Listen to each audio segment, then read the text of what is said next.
Yo, what's going on, everybody? It is Straight Outta Boston here, and today I'm back for episode number 18 of my Los Angeles Rams Connected Franchise Series here on Madden NFL 16. So today we are wrapping up season number 2 with some Week 17 action against our division rival, the Arizona Cardinals. The Cardinals are going to be battling for a playoff spot in this episode. They enter this week 8-7, and they are looking for a win and a little bit of help to get into the playoffs. We are going to be playing for a chance at a first-round bye. I will show you guys the standings in just a moment. First, we're going through some final player XP additions. I actually had a lot of player XP entering this week, so that's why this is like the first 40 seconds of the video. It's just me going through some of the guys. And I like to show off this stuff just so you guys can see, what attributes I'm developing with certain players. I don't show all of the players' development, but, the important guys like, Aaron Donald, Ethan Summers, Nick Fairley, guys who I expect to be a part of the team moving forward, I try to show off. So anyway, you saw me scouting the kicker and punter there, or the kickers and punters there, as I continue to scout pretty much every position available, and offensive line included. I could be looking for another guard in this upcoming draft, and, really, I like to scout any offensive line position just because you can move guys around the offensive line based on their ratings. But here you go. Take a look at the standings. So we would need a win and a Falcons loss to clinch a first-round bye. The Falcons are taking on the Carolina Panthers. We've already won our division, so we have secured a home playoff date in the first round at the very least. And if we get the bye, of course, we would have a home playoff date in the second round as well. Well, I shouldn't say as well because we obviously wouldn't have the first round. But there we go. Carson Palmer is going to be out this week for the Arizona Cardinals. He has dislocated his elbow. So both the Cardinals and Seahawks have really faded down the stretch of the season thanks to quarterback injuries. First it was Russell Wilson, and then it was Carson Palmer. That is why both teams have fallen to 8-7, and both teams are fighting for their playoff lives this week. So we have the chance to play spoiler against these Cardinals. They need a win and some help, as I said, to get into the playoffs. We need a win and some help from the Carolina Panthers, who are also trying to get into the playoffs to get ourselves a first-round bye. So we'll see how things go. Now Blake Wells leads his offense out onto the field to start the game off. It's Tavon Austin over the middle, picking up about 14 yards there on the play. Now after a holding call set up 1st and 17, it's Wells dropping back, looking short. He's got his man Michael Rivera for the 14-yard pickup. Now Wells starts off the game 2 for 2. It's 2nd and 11 later in the drive. Gurley, he's going to fight forward and pick up about 8 to the 50-yard line we go. Now drive continues for the Rams. It is an empty backfield on 3rd and 4, and it's Soma Good hanging on there, making the grab. LA is still without Marvin Jones. He is expected back for the divisional round of the playoffs. So if he got that first round bye, this would be our last game we have to play without him. And then take a look at this play. Oh, I had Todd Gurley open right there, but I could not hit him. So that sets up a 55-yard field goal attempt here from Greg Zuerlein, 54 yards maybe, and he nails it right through the uprights. It is up and good. So the Rams take an early 3-0 lead, and it's going to be Matt Barkley leading the Cardinals offense out on the field, as he is going to be the replacement for Carson Palmer. A bad drop right there on 2nd down. That's going to set up 3rd and 5. It is going to be a play-action fake. Barkley feeling the rush, and he is sacked. So that's going to set up 4th down, and the Cardinals are going to have to punt it away. Now 2nd and 10 for the Rams, and that's going to be a fumble. Luckily, Poteet is there to fall on it. He is going to lose a ton of yards right there. We lose about 15, so that's going to set up 3rd and 25. On 3rd and 25, shotgun set Wells. He is going to take his time, lob this one up for good, and it is intercepted. It is Bronson right there making the play. And now the Cardinals offense is going to have an opportunity with a short field here, but they would not be able to convert. So we get the ball back now from the 34-yard line on 3rd and 3. It is going to be Todd Gurley up the middle for the first down. Drive continuing now late in the first quarter. Play action fake. Wells firing. He's got Soma Good to about the 40-yard line there, as the clock ticks under a minute to play in the first. Play action fake now for Wells. He is feeling the rush, and he is going to be brought down. Courtney Upshaw there with the sack. So 2nd and 18 now. It is going to be Wells taking the deep drop back, firing right side. He's got his man Tavon Austin. Oh, if he could have stayed in bounds there, he might have had the end zone in front of him there, but instead he steps out. So that sets up 3rd and inches, and it is Roosevelt Nix up the middle for the first down. Now later in the drive, 3rd and 11, Wells dropping back. He's looking, firing, and that is going to be pass interference. It looks like Pat Peterson did grab Soma Good there, and that would be the call. So that's going to set up a new set of downs here for the Rams as their drive will continue. And excuse me, that flag was on Taylor Mays, not Pat Peterson. My apologies. Now Wells scrambling. He is going to evade the rush, but then be brought down by Courtney Upshaw for the sack. So we would have to settle for the field goal. It is a 6-0 game. Now next Cardinals possession. It is Matt Barkley finding John Brown there for the first down to about the 39-yard line. Pick up a 14 on the pass play. Now 1st and 10. It is going to be a play action fake. And it's going to be Lance Briggs getting into the backfield for his first sack of the afternoon. Now 2nd and 18, shotgun set, hand up to C.J. Anderson. He's going to get to the corner. He's got a lot of green in front of him. First down and a lot more down the sideline he goes. A huge pickup for C.J. Anderson. That is going to give the Cardinals now a 3rd and 5 from the 23-yard line. And it's Barkley firing it to the rookie wide receiver, Patrick Griffin, making the grab for the first down. Now same drive, 3rd and 4. Barkley, short drop back. He finds Griffin once more, and Griffin is into the end zone for the score. So the Cardinals are going to take a 7-6 lead after the ensuing PAT. Now late in the second quarter, it is Wells dropping back, firing it, lobbing this one up, and it is intercepted. This time it is John Michael Bethel making the play, and that is going to give the Cardinals once again a short field now from the 41-yard line, 2nd and 1, but Barkley fumbles it, and it is luckily recovered by the Arizona Cardinals. They almost turned it over right there, but instead the drive will continue for Arizona. Barkley firing it short, and that was almost intercepted. That could have been an easy pick 6 for E.J. Gaines. Instead, the Cardinals punted away. Now it is going to be intercepted once again. Wells having a very rough first half. I will admit that one is definitely on me. But the other ones I kind of thought were just some bad throws, to be honest. That was definitely a poor decision, though. I can't really defend that one. So here we go. Now later in the drive for these Cardinals, that is going to be a sack by Willie Hayes. 3rd and 16 coming up. They're actually just going to run the ball, play it safe, and we're going to call our first timeout so we can get the ball back with about 40 seconds to play. Now 2nd and 10 from the 44-yard line with 20 seconds to play. It's Wells, and he fumbles! Another turnover for Blake Wells, as that is the 4th already of the first half. Marcus Golden recovers it. That's going to give the Cardinals good field position from the 37-yard line. Larry Fitzgerald makes the grab. That is going to get the Cardinals in a field goal range. They call their last timeout, and the 47-yard field goal is up and good. So the Cardinals take a 10-6 lead into the half after that field goal from, I believe that is Chandler Castarzo.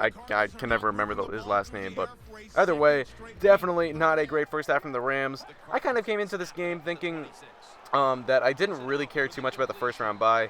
And I forgot to mention, this is Danny Trevathan's first game back from injury. You saw him make the tackle right there. But I came into this game kind of thinking I didn't really care about the first round bye and kind of played careless a little bit in the first half because of it. Was just trying to, see what Wells could do. I fired the ball downfield a little bit more than I usually do. Knowing that, if we lost this game, it really wouldn't be the end of the world. I honestly was thinking that the Falcons, their offense had put up 50-plus points the last 2 weeks each.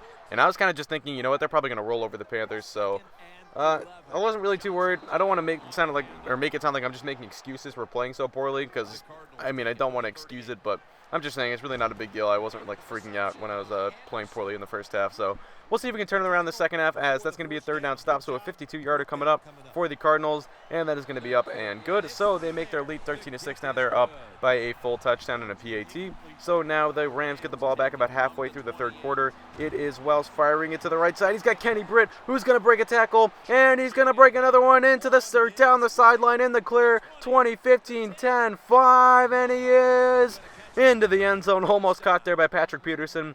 I thought that was pretty neat, how Britt actually lost a lot of his energy by breaking those tackles. I thought that was kind of pretty realistic, and Patrick Peterson is very, very fast. I was not surprised that he almost caught Britt.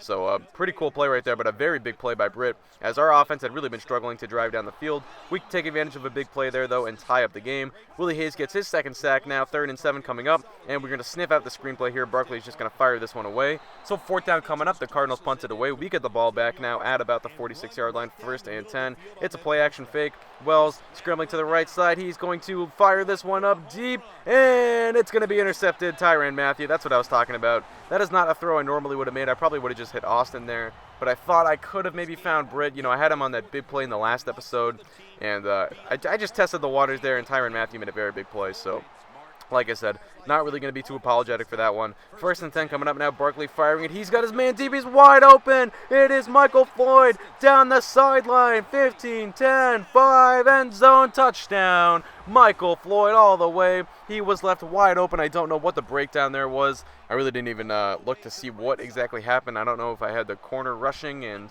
just didn't have a safety coming over the top to help. I honestly could not explain it. So anyway, the Cardinals go up 20-13, but now it is the Rams' turn to answer back. Wells finally settling down. He finds Soma good there inside of the 20-yard line. Now into the 4th quarter we go. Wells firing it. He's got his man. It is good once again, as he is going to pick up the 1st down inside of the 5-yard line. Now 2nd and goal coming up. We're going to go with the pitch play to Gurley. This is a money play on the goal line, as you guys well know, if you followed the series for long enough, and Gurley finds his way into the end zone for the touchdown. So we tie the game back up at 20 apiece. Now the Cardinals are going to get the ball back with about 11 minutes to play. Play action fake lead. Barkley buying time, finds his man. It's Larry Fitzgerald, and it's another big play for the Cardinal offense. He could go all the way, 15-10. He's finally brought down at about the 9-yard line. Good hustle by TJ McDonald to chase him down and save the touchdown there. And that is going to come up big because on third down, Barkley fires it short, and Anderson is going to be stopped short of the goal line. So the Cardinals settle for a field goal, and TJ McDonald saves 4 points off of the board right there. Now later in the game, it is going to be about 6 minutes to play, and it's Calais Campbell getting his third sack of the afternoon. 3rd and 16 coming up now for the Rams. Wells firing. He just gets the throw off in time, but it falls incomplete. So on 4th down, the Rams are going to punt it away. Next Cardinal drive, 3rd and 9, play action fake for Barkley. Fires it on the run, and it is knocked out of the hands of Larry Fitzgerald. Big play by Janoris Jenkins. That would set up 4th down, and the Cardinals punt it away. Now 3rd and 10 for the Rams on their next drive, and Wells fires it short. That is going to be caught by Britt, but short of the first down marker. 4th and 2. We are going to go for it here with about under 4 minutes to play. It's going to be a handoff to Gurley up the middle, and he is going to pick up the first down. I originally called the pass play there, but I saw the look of the defense and thought we would have had a better opportunity running it with Gurley, and we converted. So now a new set of downs for the Rams. It is going to be Kenny Britt picking up the first down there. Actually, he might have been, he was stopped short. 2nd and 1 now. It is Gurley, though, picking up the first down inside of the 40-yard line. About under 2 minutes and 40 seconds to play now as the clock ticks under 2 minutes. We started wasting time here because I knew we were getting into field goal range, and it's Soma good hauling that one in. Now we are well within field goal range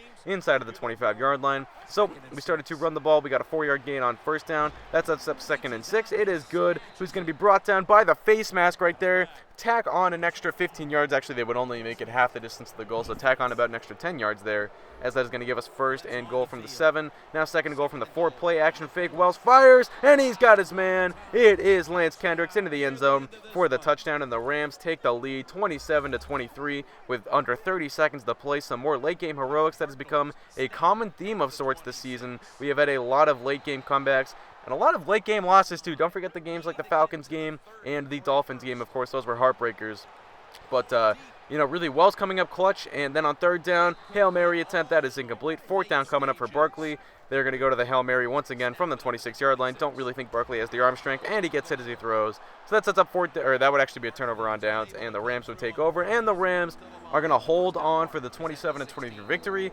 And as this game ended, we got word from Atlanta that the Carolina Panthers did indeed knock off the Falcons. That means the Panthers are going to the playoffs, and the Falcons drop to the 3 seed. The Rams have clinched a first-round bye.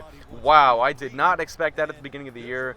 My goal for the season was just to make the playoffs. I thought if we could make the playoffs this year, it'd be a step in the right direction, and then, we could look to contend for a Super Bowl in the next season. But a first-round bye means we are one of the top 2 teams in our conference, and that is huge, huge news. So a very successful regular season for the Rams, but our jobs are not done yet. The way we've ended off this season, I think we are primed for a Super Bowl run. We will see, though. We're going to have to go through the Green Bay Packers, who ended off this season 15-1. We could potentially face them in the conference championship game, but we don't want to look that far ahead quite yet. We're obviously going to have to win a game to get there, and that game could prove to be very tough. The Falcons, if they win their divisional matchup, they are going to be coming to LA for a rematch of that epic, week number 10 or so, that epic 45-42 shootout, which we lost in heartbreaking fashion to Julio Jones. But either way, we will see when we get there. So that is going to wrap it up. The Rams win their final game of the season. They end up the season off on a 5-game winning streak, and we clinch a first-round bye in the process. That is going to do it. Hope you guys did enjoy. Thanks for watching, and as always, I'm out. Peace.